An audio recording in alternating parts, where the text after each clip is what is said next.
पहलगाम आतंकी हमले के बाद प्रधानमंत्री नरेंद्र मोदी ने पहली बार मधुबनी में एक सभा को संबोधित किया। उन्होंने कई योजनाओं का शिलान्यास और उद्घाटन किया। इस मौके पर उन्होंने पहलगाम में हुई घटना में मारे गए लोगों को श्रद्धांजलि दी। इस दौरान उन्होंने कहा, यह हमला निहत्थे पर्यटकों पर नहीं हुआ, ये देश के दुश्मनों ने भारत की आत्मा पर हमला करने का दुस्साहस किया है। बहुत स्पष्ट शब्दों में कहना चाहता हूँ, जिन्होंने ये हमला किया है उन आतंकियों को और इस हमले की साजिश रचने वालों को उनकी कल्पना से भी बड़ी सजा मिलेगी। पूर्व कृषि मंत्री सह बोधगया से आरजेडी विधायक कुमार सर्वजीत ने पहलगाम में हुई घटना पर केंद्र सरकार पर निशाना साधा। उन्होंने कहा कि इस घटना को कौन धार्मिक रंग देता है और कौन नहीं देता, उससे हमको कोई मतलब नहीं है। मुझे मतलब है, अगर देश पर किसी ने प्रहार किया है, अगर उसने 25 को मारा है, तो नरेंद्र मोदी को ये चाहिए कि जनता ने आपको बहुमत दिया है। बीजेपी नेता शहजाद पूनावाला ने रॉबर्ट वाड्रा के बयान पर तीखा हमला करते हुए कहा कि कांग्रेस आतंकी घटनाओं पर हमेशा पाकिस्तान और जिहादियों का बचाव करती है। उन्होंने 26/11, पुलवामा और समझौता ब्लास्ट जैसे मामलों का हवाला देते हुए कहा कि कांग्रेस की कार्य संस्कृति आतंकियों को क्लीन चिट देने और हिंदुओं पर दोष मढ़ने की रही है।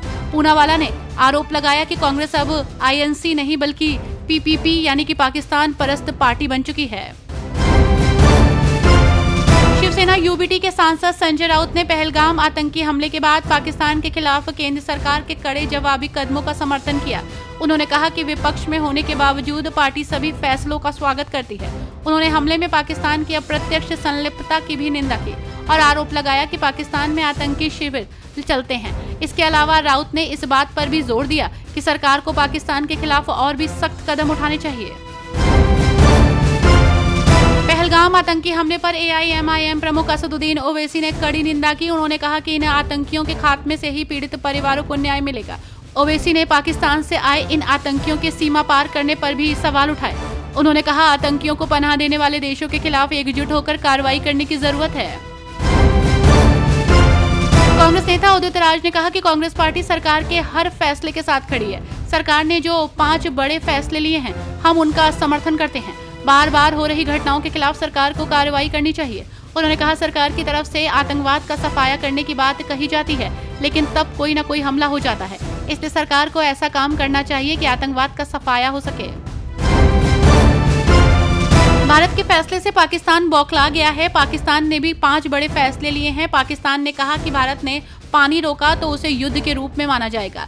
पाकिस्तान ने भी भारत के साथ सभी द्विपक्षीय समझौते को तत्काल प्रभाव से रोक दिया। पाकिस्तान ने शिमला समझौता भी रोक दिया। पाकिस्तान ने अपना वाघा बॉर्डर भी बंद कर दिया। पाकिस्तान ने अपना एयर स्पेस बंद कर दिया है। पहलगाम आतंकी हमले की जम्मू कश्मीर के मुख्यमंत्री उमर अब्दुल्ला ने निंदा की है। उन्होंने इस हमले की निंदा करते हुए कहा कि यह हमारी मर्जी से नहीं हुआ। घटना के खिलाफ जम्मू कश्मीर के लोग एक सुर में बोल रहे हैं और घरों के बाहर आकर प्रदर्शन किया है। जम्मू कश्मीर के पहलगाम में हुए आतंकी हमले के बाद पाकिस्तान पर एक्शन की मांग उठ रही है। इस बीच शिवसेना UBT की राज्यसभा सांसद प्रियंका चतुर्वेदी ने कहा, पाकिस्तान से क्रिकेट मैच बंद किया जाना चाहिए। उन्होंने एक्स पर लिखा, भारत आतंकिस्तान सीमा पर बीटिंग रिट्रीट समारोह बंद कीजिए। आतंकिस्तान के अभिनेताओं की किसी भी फिल्म की रिलीज बंद कीजिए।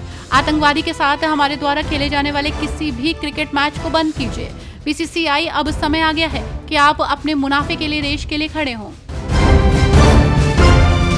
पहलगाम आतंकवादी हमले पर बोलते हुए बिहार के मुख्यमंत्री नीतीश कुमार ने कहा, 2 दिन पहले जम्मू कश्मीर में पहलगाम में एक आतंकवादी हमला हुआ जिसमें कई लोगों की जानें चली गई।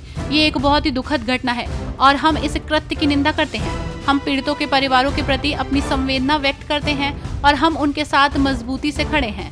पूरा देश आतंकवाद के खिलाफ खड़ा है और मैं इसके लिए PM मोदी को धन्यवाद देता हूँ।